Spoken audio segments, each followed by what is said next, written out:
So now we're going to begin our last section for Organic Chemistry 1, and that's to look at alkynes. Alkynes, of course, are carbon-carbon triple bonds, and one of the things we'll see throughout this chapter is there's a lot of similarities between both the nomenclature of alkenes and alkynes, as well as some of the reactions. Now, there are some definite differences, and we will make sure that we point those out, but there are a lot of similarities as well. Now, we're going to start with nomenclature. And the good news is that if you understood everything that we did with nomenclature of alkenes, then alkynes are going to be pretty easy, because a lot of the same basic rules, just specific to alkynes, and then the one major difference actually makes alkynes easier.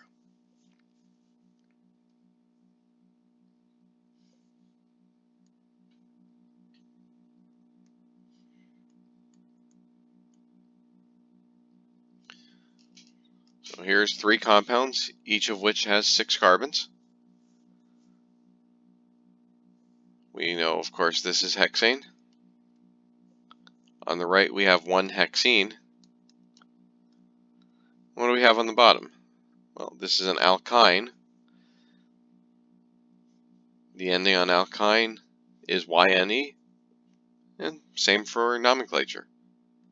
So this is 1 hexine.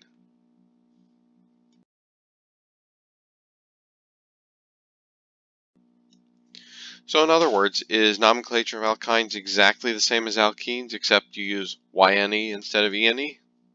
The answer is yes. There is one other major difference, and that's for alkynes, there's no E or Z.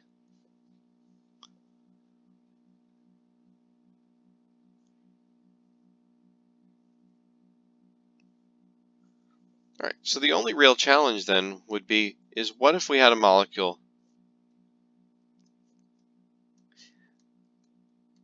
that had an alkene and an alkyne in it? So these are known as enines. Ene for the alkene, yne for the alkyne. Now, where do we number these? So we start our numbering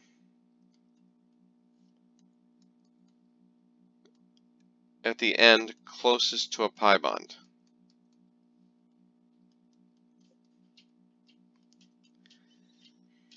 If it's the same,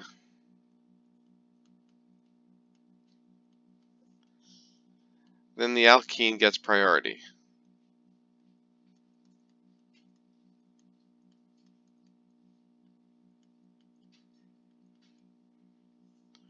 So up in this molecule, we could number it either direction.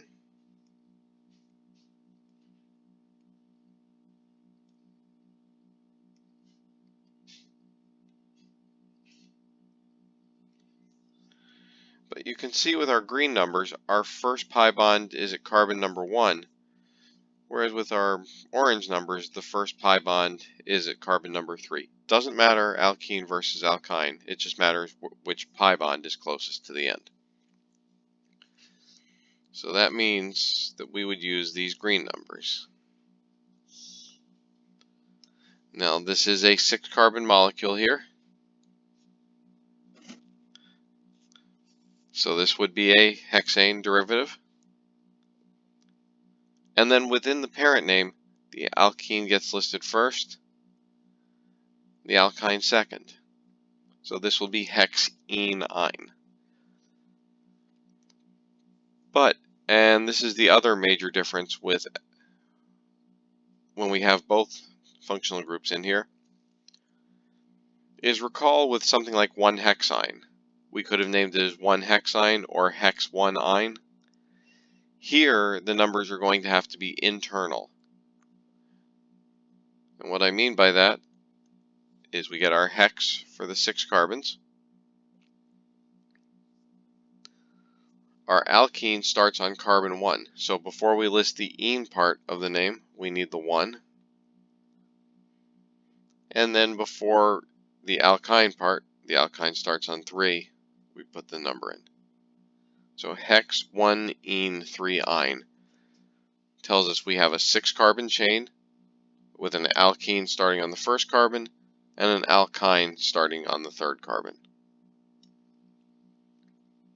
If we have any substituents or anything else that we've learned, it would just come out in front, like we've done many times before.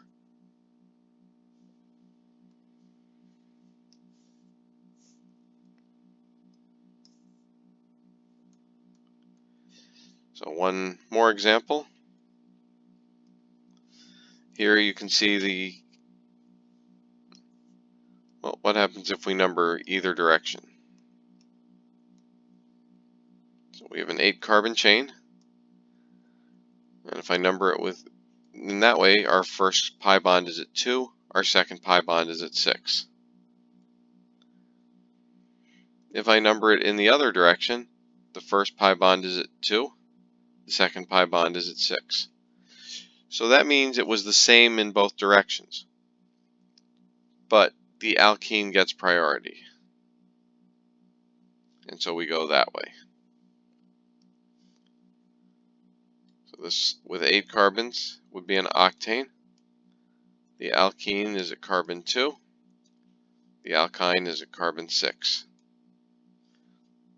Are we done here? Not yet. Don't forget your stereochemistry. And the alkene here does have easy possible. And if we look at that alkene, we would determine that it's an E-alkene.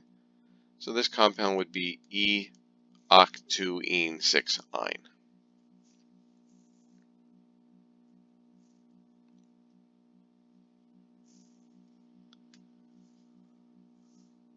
Alright, so let's talk about some reactions of alkynes.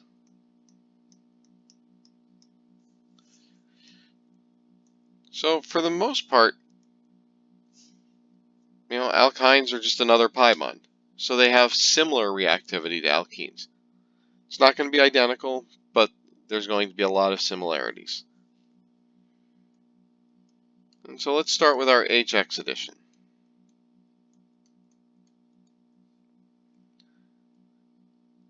You may recall with an alkene that this added a halogen, and bromine here if we used HBr. It added a halogen to the more substituted carbon and a hydrogen to the less substituted carbon. Will this be any different for alkynes?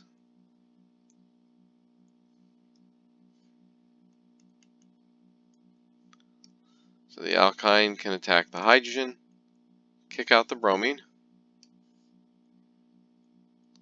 to give us a carbocation. Now, as before, the carbocation will want to be on the more substituted carbon, which is, in this case, secondary. Although the fact that that carbocation is also on an alkene does make it less stable. So this is a secondary cation, but it's on an alkene, so it's probably more similar to the stability of a primary cation. But regardless, the more substituted the carbocation is, the more stable it's going to be. And then just like we saw in the alkene reaction, Br- can attack, and we get our halogen. So just like with alkenes, this is a Markovnikov process. The bromine ends up on the more substituted carbon, the hydrogen on the less substituted carbon.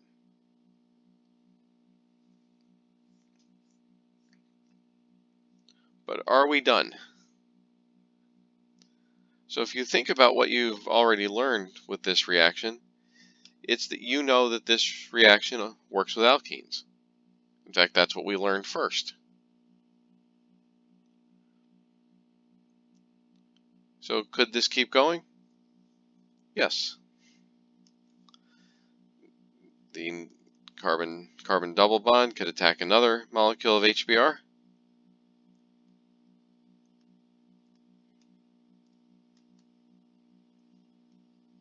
Which gives us another carbocation, which is attacked by another bromide ion to give us the dibromide as the product. So same reaction as we learned for alkenes, but as we can see, because of the alkyne, it's able to happen twice.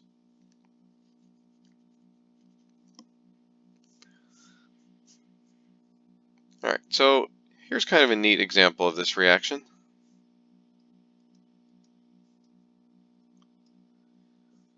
If we start with this enine,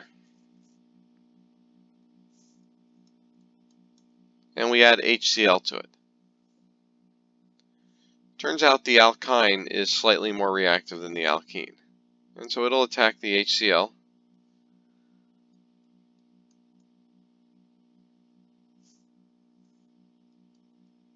give us a carbocation, which the chlorine can then attack.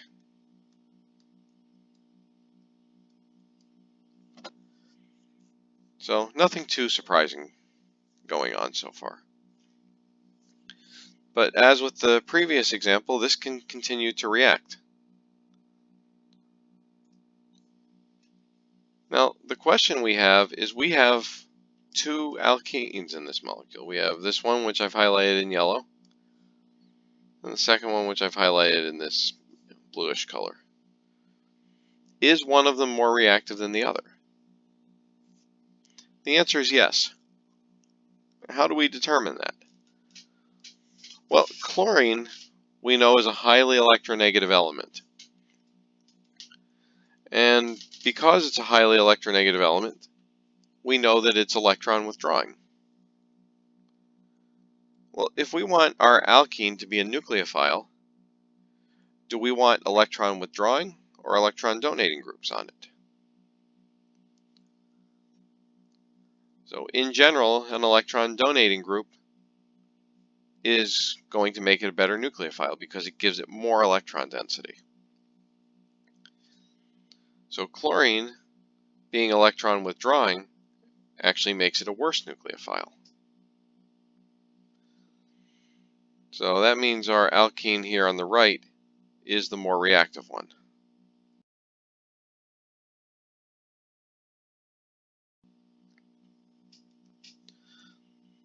So it attacks another molecule of HCl.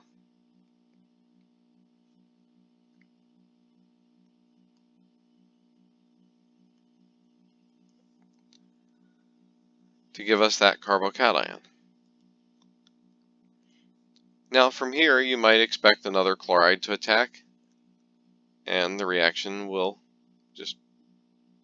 complete. But if you set this reaction up under the right conditions, another molecule of this diene can actually function as the nucleophile.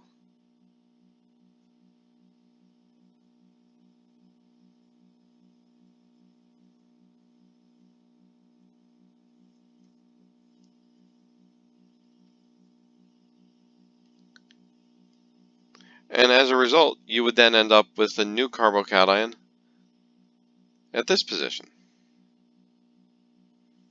which can then be attacked by another molecule of the diene. And what happens?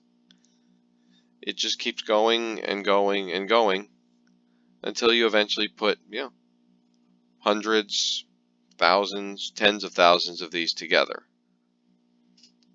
And this is a process known as polymerization. Now we'll talk more about polymerization at the end of Organic 2 when we get to reactions of radicals. But wanted to talk about this one today because it's a direct application of this HX addition reaction. What have we made here? We've made neoprene.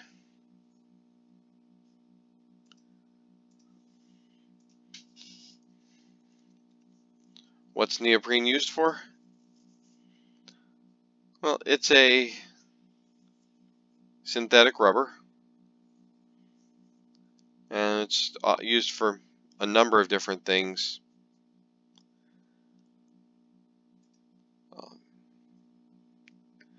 Probably the most common, as you might have seen if you've ever had one of those flexible braces for your knee.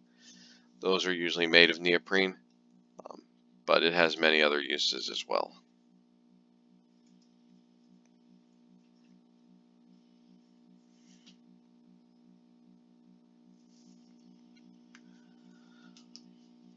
Alright, so that's our Ajax edition. What about our halide, our halogen edition?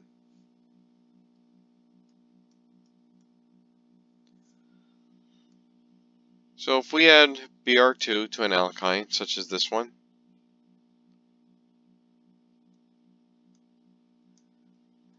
just like with the previous reaction, it can happen twice. Now we recall that with an alkene, we had this mechanism,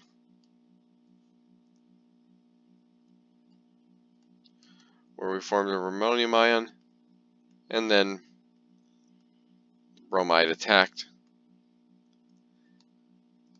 to give us the dihalide. So with 2 pi bonds, what we're saying is that the reaction can happen twice. But what's the mechanism? Well, we don't know. And that's because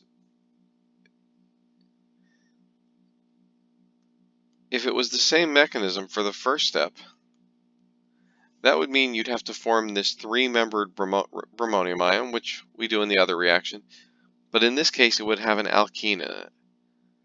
Turns out this is too unstable to form. So the mechanism for the second half of this reaction is just an alkene getting brominated. Same mechanism as this. But for the first bromine addition, the mechanism is not very well understood at this point.